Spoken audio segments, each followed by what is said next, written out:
A rare revival of Alan Ayckbourn's award-winning comedy thriller Communicating Doors has just opened at the Menier Chocolate Factory for the first time since 1994. It's set in a hotel room, and the communicating door is the portal to time travel between the years 1980, 2000, 2020, with various consequences, good and bad. It's been described as a cross between Back to the Future and Psycho. Might be my favourite play of all time. Two of the female leads are with me to unravel this complex play. They are Imogen Stubbs and Rachel Tucker. Both of you, thank you so much for coming in. Hello, thank you. Were you both aware of it? Imogen, did you know when somebody phoned up and said, we're doing Communicating Doors, did you go, oh, it's in my top 10? No, I've never heard of it. I have done Alan Ayckbourn before. Yeah, I did Relatively Speaking years ago. I've never heard of it. And it's such an odd story. It's not very typical of Alan Ayckbourn. It sounds completely, as I read more and more about it. Bananas. But probably total fun and quite confusing to play. Rachel, were you aware of it? No, I hadn't, but a dear friend of mine, Richard Durden, was in the original production. No. Yes, so he played Bertie's role. Reese. So I got a little bit of insight knowledge, a little bit of background info through him. Yeah. Rachel has a massive part. I mean, that's what's sort of really unusual. I mean, you've got an enormous part that just drives the whole play. I think that's quite rare. It's between the two of us. Yeah. What, the female-led? Really good parts for women. Three, and Lucy. She plays a complete dizzy sort of Goldie Hawn type. It was a great part. Hilarious. It really is. It's such a mixture of genres. It's Is it is that true, Back to the Future and Psycho? I mean, is it Yeah. really funny and slightly Miss Marpley. Oh, yes. No, it's all I'm that. a bit It really is. You see. Benedict Cumberbatch. I'm now completely on board. Tell us the plot for anybody who's just going, what? Time thanks, you travel. do this. So I play a dominatrix time traveler. No, she doesn't know she's time traveling. It starts in 2020, in the future, and But you're quite fancy. I read somewhere that you said you wear leather and not PVC. absolutely. Oh, she's a high class prostitute. This one, only leather, no PVC, and she finds herself in a normal night, booked for a very high class businessman, and actually finds herself in a very sticky situation. He wants her there not for sex, but to sign a document that implicates a lot of people, could get a lot of people in trouble, including his butler, who then finds this out and is going to kill Poupée, my character. So she finds herself running for her life, goes into a box room, which turns out to be a time-travelling cupboard, opens the other side of the door. The usual. And she's Same old. Yeah. And she's it's Wednesday, this is what's and happening. she's back 20 years earlier in a room where she meets Ruella, which is Imogen's character, who she then has to try and explain what has just happened, and it's actually Ruella, Imogen's character, who finds out that we are actually in a time travel. And then we move back to 1980. I mean, the whole thing is bonkers, but it's sort of all set up in the first half. And then the second half is real sort of farce, Real payoffs. comedy payoff. And then quite touching, bizarrely at the end, it's quite a touching end. There's a real twist at the end. But from many actors, directors, everybody that I've interviewed, they say, oh, by far the hardest thing to do is farce. It is do it really well. hard. You know, you could do very serious drama, you could do sort of straight comedy, but fast, that with the speed, Yeah. and it's like a sort of You have to extraordinary think tag so piece. fast. It is like and that. also, if you, it's exactly like that. And if you, as I have done many a time, if you drop the pace, or I just come to a halt and gone, what are we talking about? Where are we? Which Yes. time zone am I Just in? explain. Just explain. What music is on the radio as I stand here? We've actually got lights around the outside of the stage to help the audience work out which time zone we're in. But I mean, we come out the cupboard and think, God, which year are we in now? But it is hard because actually I read it and thought, oh, this is quite easy. It's just a comedy. Oh God, if you drop the pace, you really affect everyone else. So you start to sort of unbalance the whole thing. I suppose in that sense, that's the worst thing. You let everyone else down. You The really do. responsibility. Yes, and it's a tight company. There's 6 of us, and we're really bounce off each And other. Alan Ayckbourn was in yesterday. Yes. Stop it. Stop it. He was so sweet. He was so lovely, actually. But, you know, he writes extremely well, and he puts the words in very good order, and it's been a challenge to put them in the same order always, especially for me. Oh my God, but isn't that when they go, yeah, Alan's coming in, isn't that when you go, well, do you know what, I'm just going to Gatwick. And I'll just get on this first flight, there'll be somewhere, it's not going to find me in Iceland. Or is there part of you that goes, I want to show him how we have we'd like to show him his work. Yeah, actually, we didn't know he was in, except that somebody then told us the interval and things went downhill. No, it did not. No, I don't like knowing when people are in, but no, I was very much, once I knew he was in, I was like, oh, great, and so he should be there at press night, and, it's watching lovely. his work, and it's great to see that, us do that. Let's break for some music and then we'll talk more about Communicating Doors.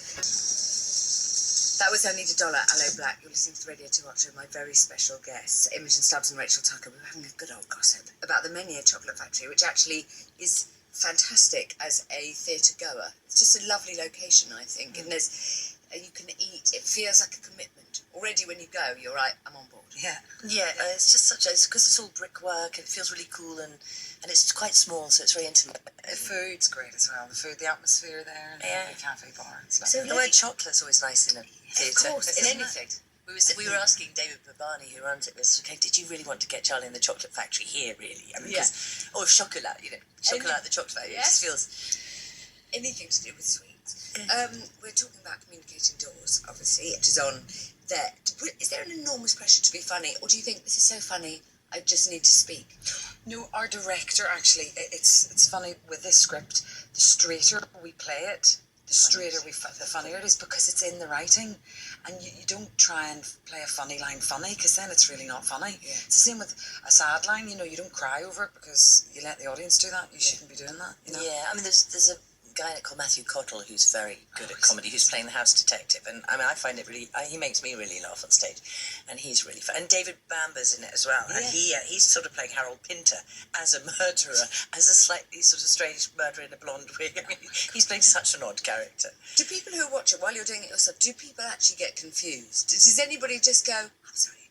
Somebody does where are within we? it. Unfortunately, Lucy Briggs-Ern's character is so she keeps going, oh, I see. Oh, no, I don't actually. No, wait, so I've got no idea what's going on. Well, that's quite good, because I would be terrified about watching it going, what?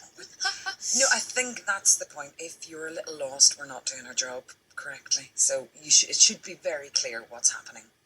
And we were talking earlier while the music was on about, I said, the adrenaline after that must be enormous, because we were talking about tag team. You can't drop anything. You can't for a second just go, oh, did I turn the iron off? I mean, there is no moment where you can go, not that one would be thinking that, because of course it would have turned it off. But you have to be absolutely pin sharp on, don't you? And then off the back of that, do you all just fall in a heap? Well, we literally do.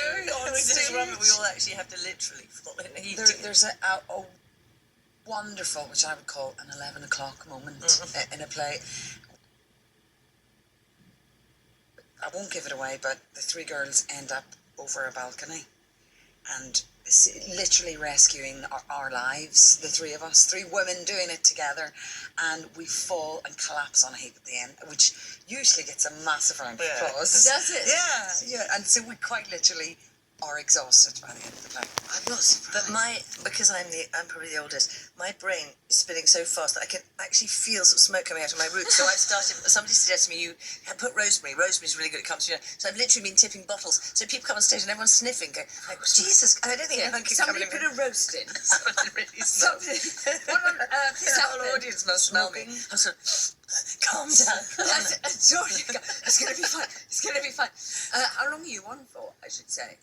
27th of June. 27th of June. So also, I mean, we should say it's just open. Yes. Because in last 2 night. weeks you'll be doing it asleep. Still, I don't think that's possible. No, I'll be doing it in my sleep, yes. But It's such a small group of you. How important, you've both been in many things, how important is, especially on something like this, the camaraderie has to be everything, doesn't it? Yeah, it's a lovely group. It's really nice. We're all very different, but sort of all quite experienced. We're all relatively old, aren't we? And different backgrounds, and it's fun. The rehearsal period has been intense.